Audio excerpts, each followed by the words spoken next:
معلوم ہوتا ہے ادھر بڑی خون ریزی ہوئی ہے۔ جیپ آہستہ آہستہ آگے بڑھنے لگی۔ اس کی روشنی میں خون کی سرخی نظر آنے لگی۔ ان سب مرنے والوں کا لہو سڑک پر بہہ رہا تھا۔ جمن راٹھور نے اپنے ریوالور سے ایک ہوائی فائر کرتے ہوئے بلند آواز میں پوچھا، یہاں اور کون ہے؟ اگر کوئی ڈاکو ہے یا کوئی ڈاکوؤں سے محفوظ رہنا چاہتا ہے تو میرے سامنے آ جائے، میں اسے نقصان نہیں پہنچاؤں گا۔ وہ بولتا رہا، جیپ آگے بڑھتی رہی، پھر ان لاشوں سے ذرا فاصلے پر رک گئی۔ وہ سب جیپ سے اتر کر محتاط انداز میں چاروں طرف سے آگے بڑھے۔ آگے کچھ دور ایک اور شخص کی لاش پڑی ہوئی تھی۔ وہ وہی ڈاکو تھا جو راجہ نواز کو 2 کروڑ روپے کا لالچ دے کر وڈیرے اللہ بخش کے اکلوتے بیٹے کریم بخش کو اس کی گاڑی میں بٹھا کر اس کے باپ کے پاس رقم وصولی کے لیے لے جانا چاہتا تھا۔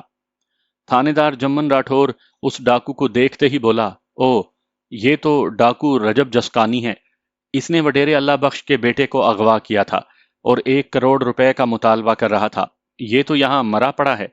ایک ماتحت سپاہی نے کہا، اتنا خطرناک ڈاکو سڑک پر کتے کی طرح پڑا ہے، لگتا ہے اس کا مخالف ڈاکوؤں سے مقابلہ ہوا ہے۔ یہی سمجھ میں آتا ہے، مقابلہ کرنے والے بھی تعداد میں ان سے زیادہ ہوں گے۔ وہ انہیں مار کر وڈیرے کے بیٹے کو چھین کر لے گئے۔ اب اصل معاملہ کیا ہے یہ تو وڈیرے اللہ بخش سے معلوم ہوگا۔ جیپ یہاں لاؤ، ہم ابھی اس کی حویلی میں جائیں گے۔ ایک سپاہی جیپ کو ڈرائیو کرتا ہوا لاشوں سے کتراتا ہوا تھانے دار کے پاس آیا۔ وہ سب اس میں بیٹھ کر حویلی کی طرف جانے لگے۔ آج صبح کراچی سے رحمان چنہ کے سیکٹری نے تھانے دار جمن راٹھور سے کہا تھا کہ ڈاکو رجب جسکانی سے معاملہ طے کرو۔ وہ وڈیرے اللہ بخش سے بہت بڑی رقم مانگ رہا ہے۔ تم 25 یا 30 ہزار میں یہ معاملہ ختم کروا دو۔ رجب جسکانی راضی نہ ہو تو پولیس مقابلے کے بہانے اسے گولی مار دو۔ وڈیرہ اللہ بخش ہمارا خاص آدمی ہے، جلد سے جلد اس کے بیٹے کو باپ کے پاس پہنچاؤ۔ تھانے دار جمن راٹھور اس ڈاکو سے اور وڈیرے سے اپنا کمیشن وصول کرنے والا تھا، لیکن اب واردات کچھ سے کچھ ہو گئی تھی۔ وڈیرے کا بیٹا کریم بخش خدا جانے کس ڈاکو کے ہتھے چڑھ گیا تھا۔ اگر وہ دوسرا ڈاکو تھانے دار سے معاملہ طے کیے بغیر کریم بخش کو اس کے باپ کے پاس پہنچا کر رقم وصول کرے گا تو تھانے دار جمن راٹھور کا نقصان ہوگا، اور یہ نقصان دوسرے ڈاکو کو آئندہ مہنگا پڑے گا۔ کوئی بھی ڈاکو تھانے دار کا حق مار کر اس علاقے میں کوئی واردات نہیں کر سکتا تھا۔ تھوڑی دیر میں صبح ہونے والی تھی۔ تھانے دار کی جیپ حویلی کے قریب پہنچی تو باہر بڑے گیٹ پر ہی نائٹ چوکی دار سے پتہ چل گیا کہ وڈیرے سائیں کا بیٹا کریم بخش واپس آ گیا ہے۔ تھانے دار نے چوکی دار سے پوچھا، کریم بخش کے ساتھ اور کتنے لوگ آئے تھے؟ حضور، کوئی ان کے ساتھ نہیں تھا، وہ اکیلے پیدل چلتے ہوئے رات کے 3 بجے آئے تھے۔ تھانے دار نے ناگواری سے پوچھا، کیا بکتے ہو؟ اسے ڈاکو اغوا کر کے لے گئے تھے اور تم کہتے ہو کہ اس کے ساتھ ڈاکو نہیں تھے۔ کریم بخش کو واپس کرنے کے لیے کوئی لین دین کے لیے نہیں آیا تھا۔ حضور، آپ سے جھوٹ کہہ کر جوتے کھانا نہیں چاہتا، سچ کہہ رہا ہوں۔ آپ اندر جا کر وڈیرے سائیں سے پوچھ لیں۔ جیپ کی آواز سنتے ہی حویلی کے اندر خبر پہنچ گئی تھی کہ تھانے دار جمن راٹھور آیا ہے۔ وڈیرہ اللہ بخش خود اس کے استقبال کے لیے آیا۔ وہ بہت خوش تھا۔ اس نے بڑی گرم جوشی سے مصافحہ کرتے ہوئے کہا، اللہ تعالیٰ نے ہماری سن لی، میرا بیٹا خیریت سے واپس آ گیا ہے، آئیے تشریف لائیے۔ تھانے دار نے اس کے ساتھ چلتے ہوئے اسے مبارکباد دیتے ہوئے پوچھا، کریم بخش کو کس نے پہنچایا ہے؟ وہ حویلی کی بیٹھک میں آئے۔ اللہ بخش نے کہا، تشریف رکھیے، آپ چائے پئیں گے یا لسی؟ یہاں تو ہم کھاتے پیتے ہی رہتے ہیں، آپ جانتے ہیں چنہ صاحب کا آرڈر تھا کہ 24 گھنٹے کے اندر آپ کے بیٹے کو واپس لایا جائے۔ اب ہمیں کریم بخش کی واپسی کی رپورٹ دینی ہوگی، لہٰذا پہلے کام کی بات ہو جائے۔ آپ کے صاحبزادے کو یہاں کون لایا ہے؟ اللہ بخش نے کہا، کوئی رحمت کا فرشتہ تھا، ایک گاڑی اس راستے سے گزر رہی تھی جہاں سے ڈاکو رجب جسکانی اپنے ساتھیوں کے ساتھ میرے بیٹے کو یہاں لا رہا تھا۔ وہ فرشتہ بہت دلیر تھا، اس نے رجب جسکانی اور اس کے تمام ساتھیوں کو مار ڈالا، پھر کریم بخش کو بستی میں چھوڑ کر چلا گیا۔ تھانے دار نے کہا، سائیں، آپ جہاں دیدہ ہیں، کیا یہ بات ماننے والی ہے کہ ایک شخص نے تنہا 7 ڈاکو مار دیے؟ کیا آپ نے اسے دیکھا ہے؟ وہ کون ہے؟ اس نے اپنے بارے میں کچھ تو بتایا ہوگا۔ میرا بیٹا ضد کر رہا تھا کہ وہ ہماری حویلی میں آئے اور ہمیں میزبانی کا موقع دے، لیکن وہ بستی میں داخل ہوتے ہی میرے بیٹے کو گاڑی سے اتار کر چلا گیا۔ تعجب ہے، اس نے آپ سے کوئی رقم بھی طلب نہیں کی؟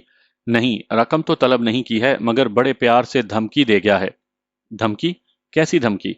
اس نے میرے بیٹے سے کہا ہے کہ میری بیٹی جمیلہ سے حق نہ بخشوایا جائے، میں اپنی ملکیت میں سے اسے جائز حصہ دے کر اسے دلہن بنا کر رخصت کر دوں، اور 1 ہفتے کے اندر اگر ہم نے جمیلہ کے حقوق دے کر اس کی شادی نہ کی تو وہ 1 ہفتے کے بعد ہم باپ بیٹے کو گولی مار دے گا۔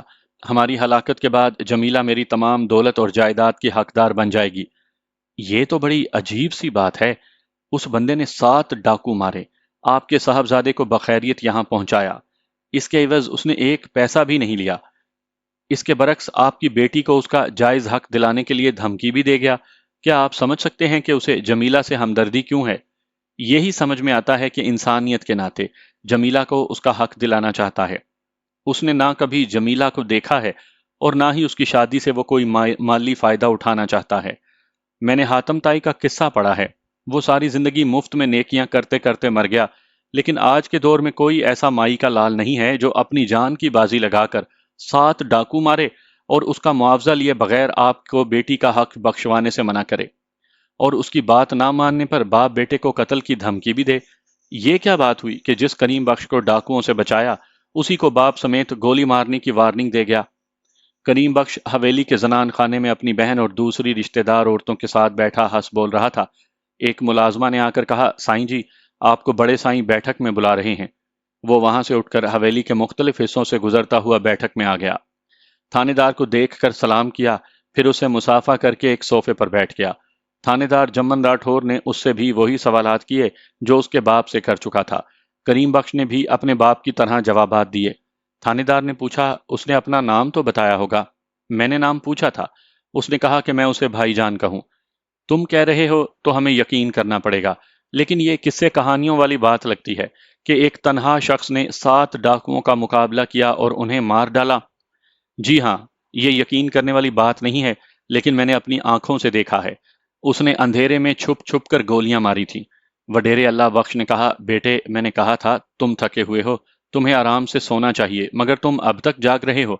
بابا سائیں، میں ابھی جا کر سو جاؤں گا۔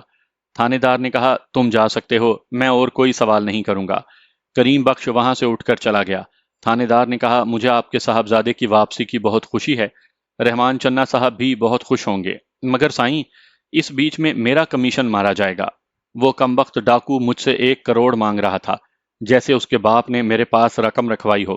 کراچی سے چنّا صاحب نے یقین دلایا تھا کہ 25 یا 30 ہزار میں اس ڈاکو کو راضی کر لیں گے۔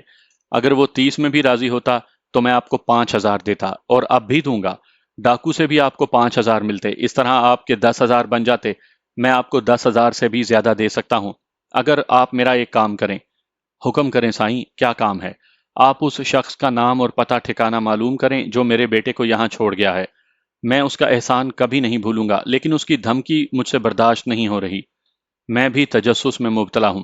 معلوم کرنا چاہتا ہوں کہ ہمارے زمانے میں ایسا حاتم تائی کہاں سے پیدا ہو گیا۔ ویسے وہ مہربان ہونے کے علاوہ ظالم بھی ہے۔ جب وہ 7 ڈاکوؤں کو مار سکتا ہے تو آپ کے بیٹے کو بھی ہلاک کر سکتا ہے۔ ویسے آپ 1 ہفتے کے اندر بیٹی کی شادی کر دیں گے تو وہ آپ باپ بیٹا کو نقصان نہیں پہنچائے گا۔ میں ایسا پاگل نہیں ہوں کہ بیٹی کی شادی کر دوں۔ آپ نہیں جانتے وہ کریم بخش سے کہہ گیا ہے کہ بیٹی کی شادی کر کے اسے 3 کروڑ روپے دے کر رخصت کروں۔ جو ڈاکو میرے بیٹے کو لے گیا تھا وہ تو اس سے بھی بڑا ڈاکو بن رہا ہے۔ 3 کروڑ کی رقم کوئی معمولی ہوتی ہے کیا؟ وہ کوئی بہت بڑا مکار ہے۔ ایک طرف آپ کے بیٹے کو واپس کر کے اور 1 پیسہ نہ لے کر آپ پر احسان کر رہا ہے، دوسری طرف آپ کی بیٹی کے ذریعے 3 کروڑ لے رہا ہے۔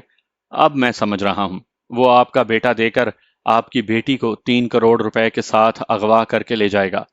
یہی بات میں اپنے بیٹے کریم بخش کو سمجھا رہا ہوں، لیکن وہ تو اسی اجنبی کے گن گا رہا ہے۔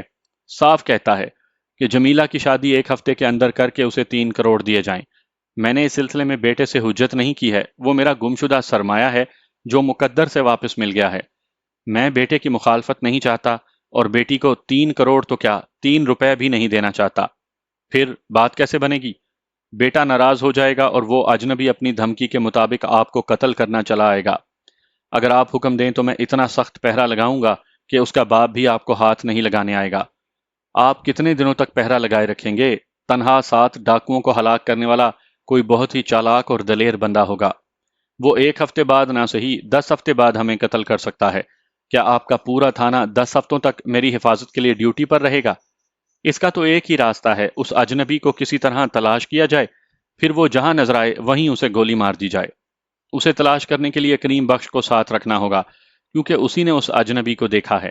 ہم میں سے کوئی اس کا صورت آشنا نہیں ہے، اور میرا بیٹا کریم بخش تو اس کے لیے جان بھی دے سکتا ہے۔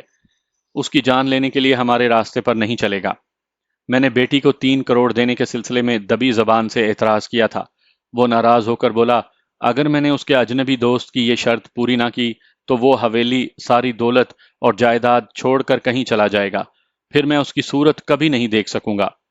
آپ اکلوتے بیٹے کے بغیر نہیں رہ سکتے، اسی بیٹے سے آپ کی نسلیں بڑھتی پھلتی پھولتی جائیں گی۔ اس کے لیے آپ 3 کروڑ کی قربانی دے دیں۔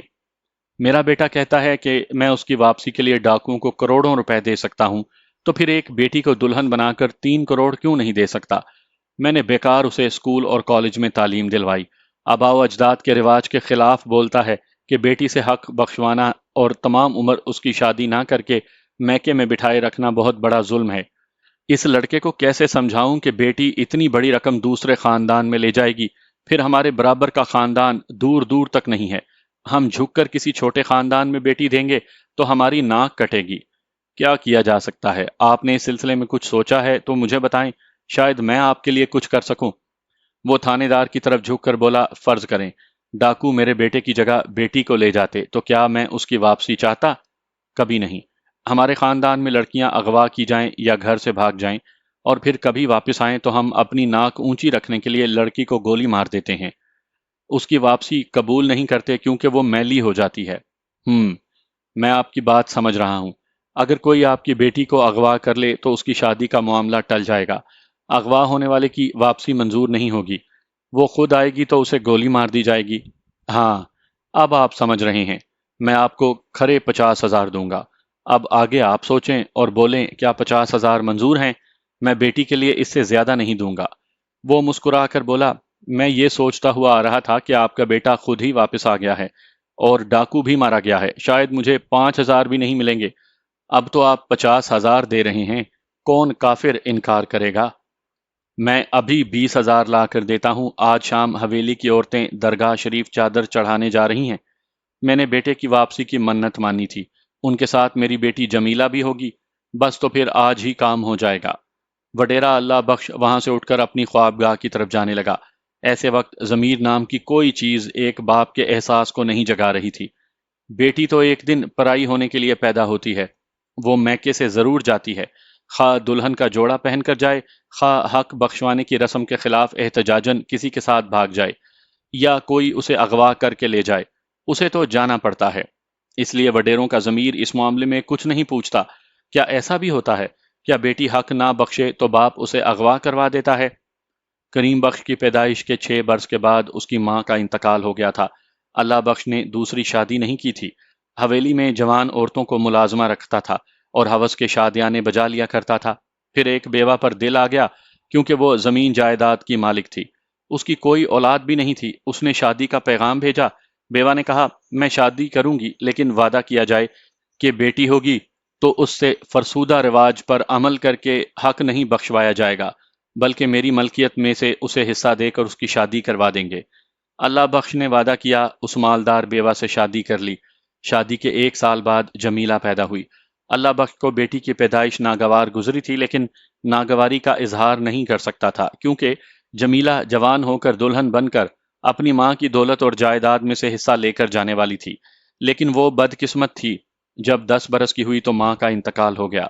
مرحومہ کی تمام ملکیت اب اللہ بخش کی ہو گئی۔ مرحومہ کی دولت کا گھی اللہ بخش کی دولت کی کھچڑی میں مل گیا۔ کوئی اس سے جمیلہ کے حقوق کا حساب لینے والا نہیں تھا۔ اب اس کے لیے آسان ہو گیا تھا کہ بیٹی سے حق بخشواتا، لیکن راجہ نواز نے اس آسانی کو دشواری میں بدل دیا۔ بڑی سختی سے کہہ دیا کہ 1 ہفتے کے اندر جمیلہ کی شادی کر کے اسے 3 کروڑ روپے دیے جائیں۔ راجہ نواز کو یہ معلوم نہیں تھا کہ جمیلہ اپنی ماں کی طرف سے کتنی دولت مند ہے۔ اس نے محض انسانیت کے ناطے ایک وڈیرے باپ کی معصوم بیٹی کے لیے انصاف کا تقاضا کیا تھا۔